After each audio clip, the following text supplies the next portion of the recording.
السلام عليكم ورحمة الله وبركاته. أعزائي مشاهدي قناة شعراوي الشعراني، مرحبا بكم من كل مكان.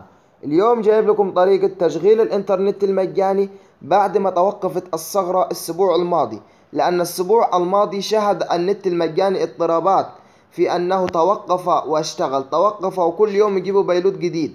طبعا متابعينا على الجروب اتحل عندهم المشكلة، الجروب اللي هو رابطه أسفل الفيديو.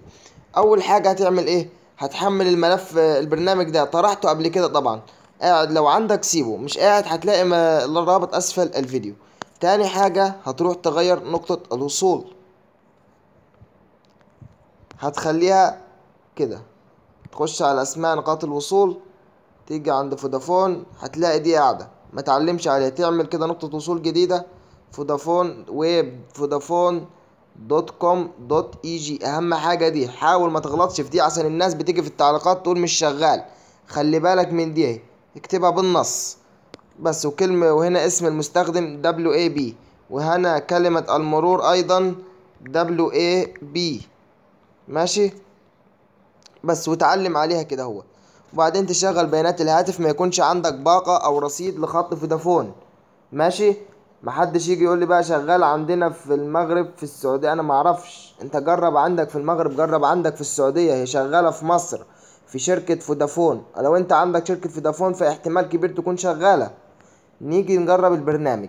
هتخش على اب كاستم هكذا، انا طبعا مشغله. هتعمل ايه؟ هيكون عندك واقف، هتدوس دي، هتدوس هنا config open، تسترد الكونفج، هتدوس هتلاقيه اول واحد عندك. في ناس بتقول انها بتلاقيها فارغة، بتدوس على السهم ده، بتختار تاني واحدة. تمام، هتختار بعدين اب كاستم، يقول لك تم وفتح. اول ما هتتعلم العلامة الصح دي، طبعا البرنامج اتشرح في فيديو سابق، فلو مش مستفاد من الشرح ده يعني بص الفيديو السابق، هتلاقي العلامة الصح دي اتعملت. هتيجي عند الهوست، هتكتب دوت، هسيب له لك ايضا اسفل الفيديو، وهتكتب هنا في SSH دوت، وتيجي هنا في كلمة المرور 1 2 3. تيجي تضغط بعد كده، بعد ما عملت ده كله واخترت هنا اب كاستم، تضغط على كونكت بس. شايفين ما عنديش نت؟ طب استنى نجرب ما فيش نت كمان عشان الناس برضو اهو. مفيش انترنت، الحساب بلا انترنت. المفتاح ظهر اهو، دلوقتي الانترنت هيجي. نعمل كده اهوت، نعمل له تحديث.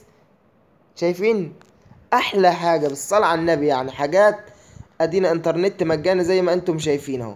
طب نشوف مثلا السقا عمل ايه اهو. الانترنت المجاني عشان ما يجيش حد يقول لي مش شغال. اي حاجه تواجهك، رابط الجروب اسفل الفيديو، اعمل بس انضمام للجروب، هتلاقيني وافقت على انضمامك، واسال اي سؤال هجاوبك وهتابع معاك لحد ما تخلص كل حاجتك. تمام، اي حد واقف معاه حاجه في التعليقات مش عاجب، هقف معاك لحد ما تحل المشكله ان شاء الله.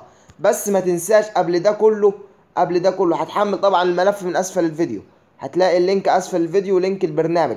قبل ما تعمل اي حاجة ما تنساش تضغط على اشتراك للقناة وتفعيل الجرس. ليه؟ عشان يوصلك كل جديد. ولو الفيديو عجبك ادعمنا بلايك عشان نستمر. شكرا متابعينا.